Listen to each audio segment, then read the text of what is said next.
pessoal, sejam todos bem-vindos. Vocês já me conhecem, meu nome é Miguel Brito e eu estou aqui para conversar com vocês hoje sobre espiritualidade. E o tema da aula hoje é um tema muito interessante. Qual a diferença entre espíritos e fantasmas?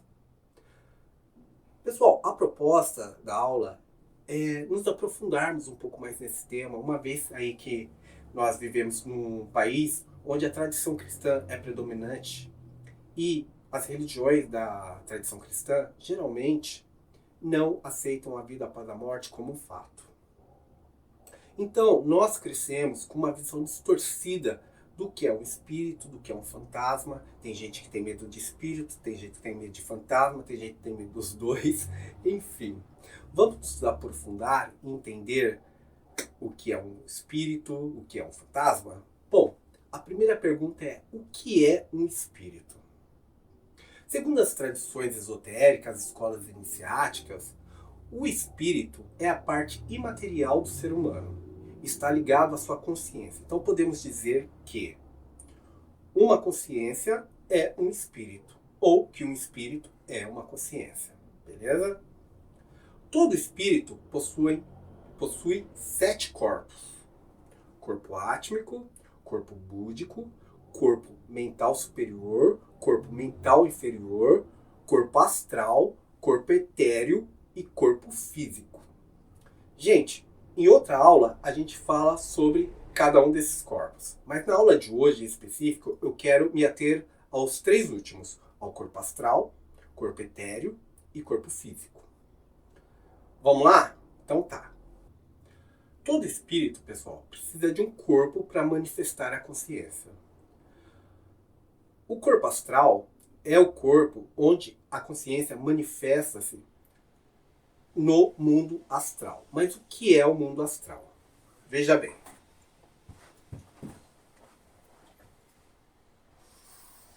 Imagine aqui a Terra, onde nós vivemos. Acima da crosta terrestre existe um outro plano de existência, que os esotéricos, as escolas iniciáticas, chamam de plano astral.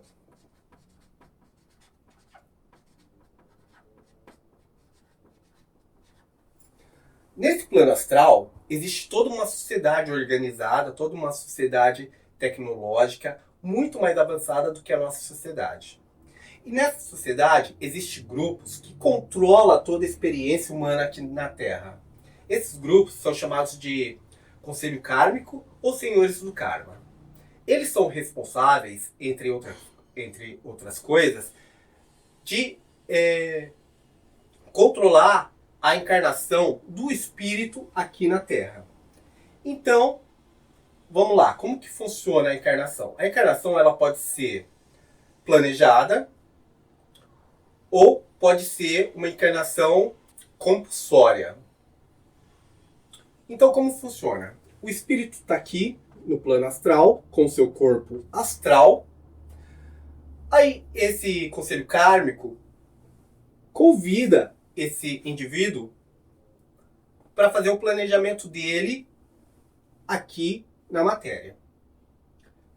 Bom, junto com o conselho kármico, esse indivíduo vai escolher as experiências que ele vai passar, quais são as lições que ele vai ter que aprender, quais são os karmas ou os erros que ele cometeu em outras vidas que ele vai ter que recuperar, enfim, e quando ele vai ter que encarnar.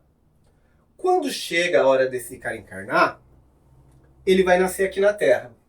Quando ele nasce na Terra, ele vai ganhar um corpo físico e um corpo etérico. O que é o corpo etérico? O corpo etérico, ele é um corpo energético. Ele vai ser responsável por fazer a ligação entre esse corpo astral, que esse espírito tem, com o corpo biológico que ele vai ganhar aqui na Terra. E qual é a missão desse espírito aqui? A missão desse espírito aqui é evoluir. E o que é evoluir? Evoluir é esse espírito passar a vibrar uma frequência maior do que ele vibrava quando ele estava aqui. E como ele alcança essa evolução?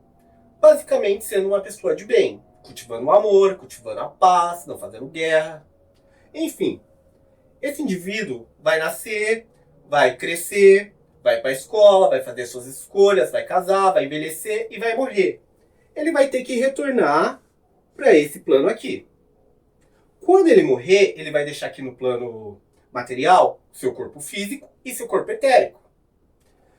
E o corpo astral dele, quando passar para o lado de cá, se tiver uma vibração compatível, ele vai retornar aqui para o mundo astral, para o plano astral. Agora, se o cara vibrou no ódio, vibrou na raiva, vibrou no apego, a vibração dele não vai permitir que ele venha para cá. Não é nem que o pessoal daqui não queira que ele suba. É o próprio corpo dele não tem sustentação energética para ficar no plano astral. Então o que vai acontecer? Ele vai continuar aqui na crosta terrestre. Só que assim, o plano espiritual é um plano extremamente organizado. Então existem colônias aqui na crosta terrestre onde esses espíritos que não têm vibração compatível para estar aqui, eles poderem ficar. Aí eles ficam aqui em colônias que são chamadas colônias umbralinas, que fica na crosta da Terra. E aqui, nessas colônias, existem espíritos bons que trabalham lá, que ajudam esse espírito a chegar a uma vibração compatível para que ele volte para cá. Só que o que acontece? Muitos espíritos, gente, ficam aqui séculos e não conseguem a vibração suficiente para vir para o plano astral. Lembra que eu falei que a encarnação pode ser planejada ou compulsória? Nesses casos desses espíritos que ficam presos aqui por anos, o conselho kármico se reúne aqui e planeja a encarnação desse indivíduo compulsoriamente. Aí esse indivíduo vai nascer novamente aqui na Terra e vai ter uma segunda chance para elevar sua vibração para poder voltar para o plano astral.